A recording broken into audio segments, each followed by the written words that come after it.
Iran, America और Israel के बीच चल रही जंग आज एक नया मोड़ पर आ गया है दोस्तों। एक तरफ खबर यह आ रही है कि अमेरिका के जो पायलट हैं वो लापता हो गए हैं, दूसरी तरफ उन्हें जिंदा पकड़ने के लिए इनाम तक घोषित किया जा रहा है। सोचिए, ऐसी हालात आ गई हैं कि अमेरिका के जो पायलट हैं वो गायब हो रहे हैं और उनको खोजने के लिए, जिंदा पकड़ने के लिए इनाम तक घोषित किया जा रहा है, यानी धरपकड़ जारी हो चुका है। इसी बीच एक और बड़ी खबर आई कि मोसाद हेडक्वार्टर पर हमले का भी दावा किया जा रहा है कि वहां पर बमबारी हुई है, तगड़ी तगड़े मिसाइलें दागी गई हैं। क्या कुछ है खबर में, आज आपको इस खबर में बतलाएंगे। दोस्तों, सबसे पहले हम बात करते हैं उस खबर की जिसने अमेरिका की चिंता बढ़ा रखी है। बताया जा रहा है कि ईरान ने अमेरिका के F-15E फाइटर जेट को मार गिराया है। विमान गिरते ही दोनों फ्लाइट जो है, दोनों जो पायलट थे वो इजेक्ट कर दिए, पैराशूट के सहारे वो ईरान की जमीन पर उतर गए और यहीं से दोस्तों एक नया विवाद खड़ा हो गया है। नया ऑपरेशन, सबसे बड़ा ऑपरेशन शुरू हो गया है। कहा यह जा रहा है कि अमेरिका अपने पायलट्स को बचाने के लिए पूरी ताकत झोंकने को तैयार हो चुका है कि किसी भी तरीके से अपनी इज्जत बच जाए और दोनों पायलटों को बचा लिया जाए। लेकिन जो ये तस्वीरें आप देख रहे हैं, अमेरिकी हेलीकॉप्टर्स बेहद कम ऊंचाई पर उड़ रहे हैं। साउथ ईरान के इलाके में लगातार सर्च ऑपरेशन चल रहा है, लेकिन यह मिशन आसान होता दिखाई नहीं दे रहा दोस्तों।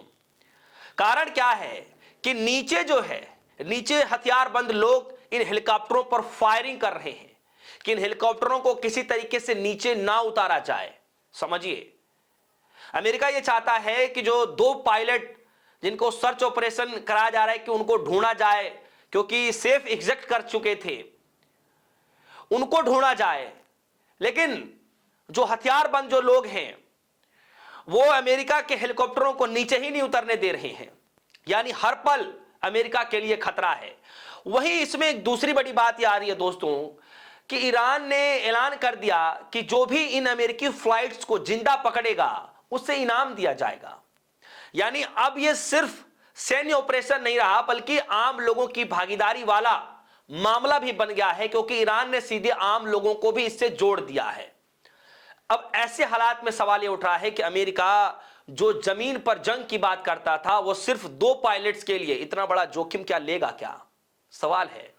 आपने कुछ दिन पहले भी सोचा और खबरें भी आई कि अमेरिका जो है बहुत जल्द ईरान की सरजमीन पर अपने सैनिकों को भेजेगा, लेकिन सिर्फ दो पायलटों को ढूंढने के लिए, सर्च ऑपरेशन के लिए हेलीकॉप्टर तक नीचे नहीं उतार पा रहा है।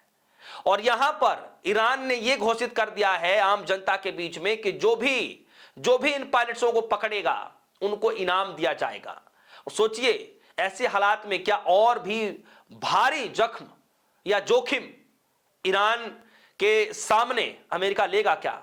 यानी यह बात साफ है कि अगर ये पायलट ईरान के साथ या ईरान के हाथ लग गए तो यह सिर्फ सैन्य नहीं बल्कि कूटनीति की भी हार होगी अमेरिका की तरफ से। अब आगे बढ़ते हैं दूसरी बड़ी खबर की तरफ। दोस्तों, मैं आपको बता दूं कि मोसाद, जो ईरानी मीडिया का दावा है कि तेल अवीव में मौजूद मोसाद मुख्यालय पर हमला हुआ है, यह यकीनन बहुत बड़ी खबर है।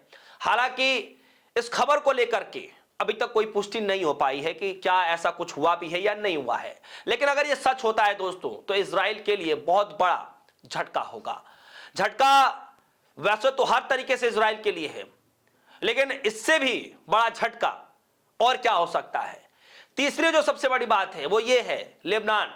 यहां से जो तस्वीरें सामने आ रही हैं इनमें इजरायली सेना अपने घायल सैनिकों को निकालते दिख रही है। कई एक तस्वीरें, वीडियो वायरल हो रही है सोशल मीडिया प्लेटफॉर्म पर, जिसमें यह दावा किया जा रहा है कि जो इजरायली के जो घायल सैनिक हैं उसको निकालते जो है दिखाई दे रहे हैं। बताया जा रहा है कि हिजबुल्लाह के साथ झड़प में इजराइल को बहुत भारी नुकसान हुआ है। यानी एक तरफ ईरान सीधा हमला कर रहा है अमेरिका के ऊपर, इजराइल के ऊपर, वहीं दूसरी तरफ लेबनान जहां हिजबुल्लाह दबाव बना रहा है वहां पर इजराइल का भी खेल खत्म होता दिखाई दे रहा है दोस्तों। अब जरा समझिए हालात को, जरा समझिए कि ईरान के अंदर डर नहीं है, बिल्कुल भी डर नहीं है। गुस्सा साफ तौर पर दिख रहा है कि किसी भी तरीके से बदला लिया जाए। जो खुद हथियार लेकर के लोग आप देखेंगे कि सामने आते हुए दिखाई दे रहे हैं, वहीं जो नेतन्याहू का बयान जो बार बार आ रहा है, वो कह रहे हैं कि भाई इजराइल अमेरिका मिलकर के ईरान के ठिकानों को निशाना बना रहे हैं। लेकिन इससे बड़ा सवाल यह उठ रहा है कि अगर सिर्फ सैन्य ठिकानों पर टारगेट कर रहे हैं तो फिर सिविल इलाकों पर हमले क्यों किए जा रहे हैं? यह तो जवाब देना पड़ेगा नेतन्याहू को। יחד עם ידידינו האמריקנים, אנחנו ממשיכים לקטוש את משטר הטרור באיראן.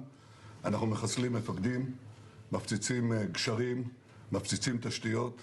בימים האחרונים חיל האוויר השמיד 70% מיכולת ייצור הפלדה של איראן. זה הישג אדיר ששולל ממשמרות המהפכה גם מקורות כספיים וגם את היכולת לייצר הרבה כלי נשק. בתיאום מלא ביני לבין הנשיא טראמפ, בין צבא ההגנה לישראל וצבא ארצות הברית, אנחנו נמשיך לקטוש את איראן. המשטר הזה חלש מאי פעם, ישראל חזקה מאי פעם. מלבנון אנחנו ממשיכים להכות את חיזבאללה שוק על ירך, ממשיכים להרחיב את רצועת הביטחון, לבסס אותה כדי להגן על יישובי הצפון. אני מבקש לברך אתכם, אזרחי ישראל, על עמידה איתנה ומילוי הוראות פיקוד העורף, גם בליל הסדר. תמשיכו לעשות זאת, תמשיכו לעמוד איתן, בעזרת השם נמשיך להילחם ונשיג את כל יעדינו. מועדים לשמחה.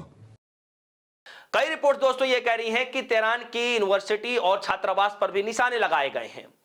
अब सबसे अहम सवाल जो इस वक्त उठ रहा है कि वो 2 अमेरिकी पायलट किसके हाथ लगेंगे? किसके हाथ लगेंगे वो 2 अमेरिकी पायलट? अगर अमेरिका उन्हें बचा लेता है तो उसकी साख बच जाएगी, लेकिन अगर ईरान ने उन्हें पकड़ लिया तो फिर आप समझिए कि इस युद्ध का टर्निंग पॉइंट यही होगा कि कहीं ना कहीं ईरान ने जो कहा वो कर दिखाया और अमेरिका जो कुछ कहा करता था वो अपने बातों पर भी अमल होता दिखाई नहीं दे रहा है। फिलहाल दोस्तों हालात बहुत तनावपूर्ण हैं। हर मिनट जानकारी लगातार कुछ न कुछ सामने आ रही है। इसी खबर पर लगातार नजर सभी बनाए हुए हैं। लेकिन सबसे बड़ा सवाल यह है कि आपको क्या लगता है कि क्या सच में अमेरिका उन दोनों पायलटों को बचा पाएगा? इधर ईरान ने ऐलान कर दिया है कि लोग जो भी उसको पकड़ेगा उसको इनाम दिया जाएगा। इसी बीच अमेरिका क्या अपनी साख बचा पाएगा या फिर ईरान के सामने घुटने टेक देगा? दोस्तों इस खबर को लेकर आपकी क्या राय है? वीडियो कमेंट सेक्शन में जाइएगा, अपनी राय जरूर रखिएगा। फिलहाल के लिए दीजिए इजाजत। देखते रहिए डिजिटल न्यूज़। धन्यवाद।